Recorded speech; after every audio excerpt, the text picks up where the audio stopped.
Claro. John, bom te ver. Depois que o presidente Trump bombardeou os Houthis ontem, ele disse que se eles retaliassem, ele iria pessoalmente responsabilizar o Irã por isso. Responsabilizá-los como isso seria. Bem, eu deixaria você se referir ao que o presidente divulgou esta manhã, John, onde ele disse muito claramente, eu vou ler, que ninguém se engane. Os centenas de ataques feitos pelos Houthis, os bandidos e gangsters sinistros baseados no Iêmen, que são odiados pelo povo iemenita, são todos criados pelo Irã. Qualquer ataque ou retaliação adicional pelos Houthis será respondido com grande força e não há garantia de que essa força vai parar por aí. O Irã se fez de vítima inocente de terroristas descontrolados dos quais perdeu o controle. Mas eles não perderam o controle, eles estão ditando cada movimento, fornecendo as armas, suprindo-os com dinheiro e equipamentos militares altamente sofisticados e até mesmo com a chamada inteligência. Cada tiro disparado pelos Houthis será visto a partir deste momento como um tiro disparado das armas e da liderança do Irã. E o Irã será responsabilizado e sofrerá as consequências, e essas consequências serão graves.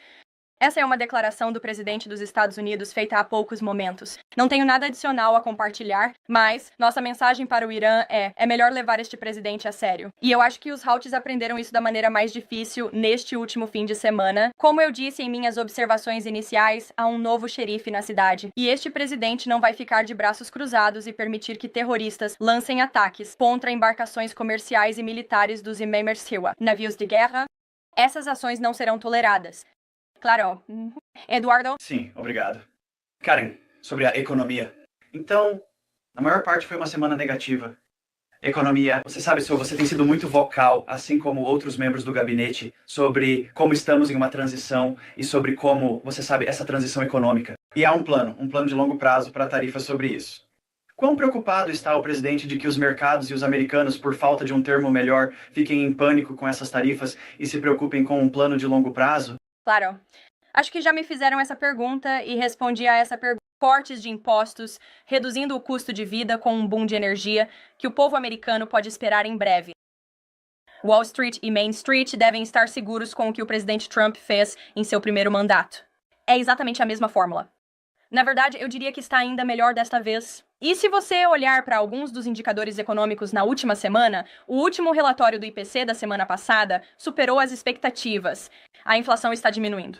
A inflação núcleo caiu pela primeira vez em 4 meses. A média nacional do preço da gasolina caiu 42 centavos, de um ano atrás. E também saiu um novo relatório esta manhã sobre os preços dos ovos no atacado. Eles continuam a cair. Uma dúzia de ovos agora está 3,10 mais barata desde 24 de janeiro. Primeiro, isso representa uma diminuição de 47% no total. Então, eu acho que o povo americano tem ótimas razões para ser otimista em relação a esta economia. E como eu disse repetidamente, isso continua sendo verdade. A administração tem um esforço de governo inteiro para consertar a bagunça econômica criada por Biden. 2 de abril. Prazo de tarifas, por assim dizer. O vai e vem das tarifas já acabou. Estamos todos apenas esperando por 2 de abril. Bem, eu acho que o presidente diria que todas as opções estão sempre sobre a mesa. E ele está sempre pronto para responder se sentir que é necessário. Os Estados Unidos estão sendo tratados de forma injusta por nossos aliados e também por nossos concorrentes ao redor do mundo. Mas sim, o dia 2 de abril é um grande dia para o país, como o presidente disse. Tarifas recíprocas entrarão em vigor. Teremos mais detalhes sobre isso à medida que a data se aproxima, mas toda a nossa equipe de comércio, o secretário Lutnick, a secretária Bessan, o vice-presidente tem estado bastante envolvido nessas conversas e discussões sobre como isso será. E o presidente, como você sempre faz, você ouvirá diretamente dele sobre isso. Deborah Saunders, como você está? Bom, obrigada. A advogada Elizabeth Boyer acredita que foi demitida por se recusar a aprovar uma medida para restaurar os direitos de posse de armas para nativos americanos.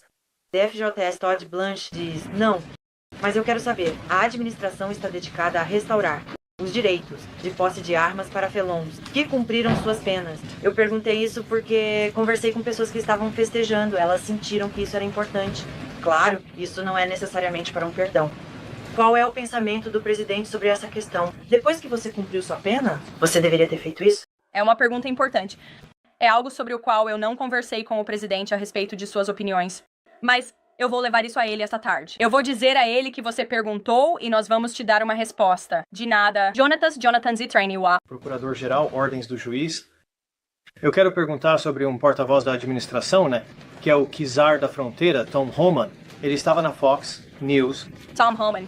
E ele estava falando sobre as deportações e ele disse o seguinte. Ele disse, nós não vamos parar. Eu não me importo com o que os juízes pensam. Crazy, o que me parece só de ler isso. Você não se importa com quais ordens vêm do Banco Federal. É esse o caso? Você pode esclarecer isso, por favor? Bem, eu acho que já que você acabou de citar o Tom, eu vou citar o Tom. Ele disse, eu não me importo com o que os juízes pensam, mas posso garantir que a administração está cumprindo a ordem judicial. E como eu disse repetidamente deste púlpito, todos os voos que estavam sujeitos à ordem escrita do juiz partiram antes da ordem escrita. E estamos prontos para apresentar isso, caso no tribunal mais tarde esta tarde. Reagan. Eu não sei se eu poderia sobre a Rússia. O presidente, como você apontou, Caroline, fez alguns comentários no Air Force One voltando da Flórida e ele pareceu indicar isso. A conversa de amanhã diz respeito. Essencialmente, a divisão de ativos, a divisão de território associado à guerra na Ucrânia.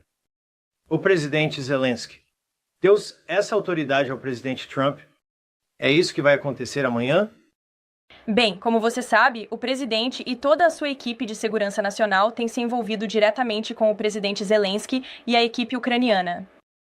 E isso tem sido parte da discussão entre a equipe do presidente e os ucranianos. Quanto a onde essas linhas serão traçadas ou quaisquer especificidades, não vou entrar nesse assunto a partir deste púlpito. Seria imprudente da minha parte me antecipar à ligação do presidente com o presidente Putin amanhã, mas novamente posso garantir a você, no esforço de transparência como este presidente sempre faz, você ouvirá dele ou de um de nós diretamente. Após essa ligação amanhã, Reagan. Eu quero me concentrar no poder judiciário agora. O presidente tem cerca de 40 nomeações judiciais que ele poderia fazer neste momento. Você tem uma atualização sobre como seria a linha do tempo para essas nomeações judiciais? E o presidente tem uma lista de possíveis nomeados que ele tem?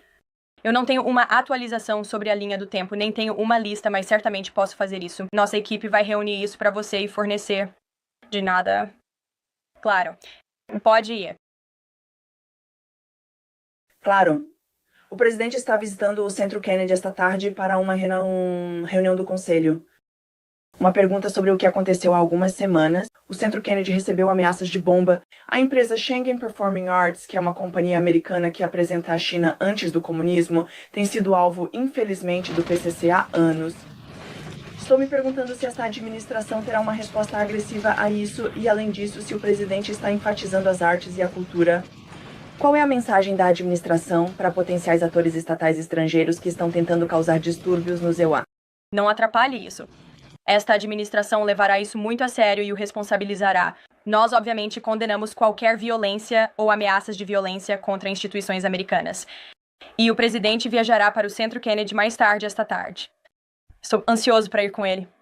Como você sabe, ele agora é o presidente do Conselho do Centro Kennedy, onde espera restaurar as artes e a cultura que abraçam a tradição americana, não a menosprezam, como infelizmente vimos nos últimos anos. O presidente fará uma visita do centro, na sua mentalidade de desenvolvedor de negócios.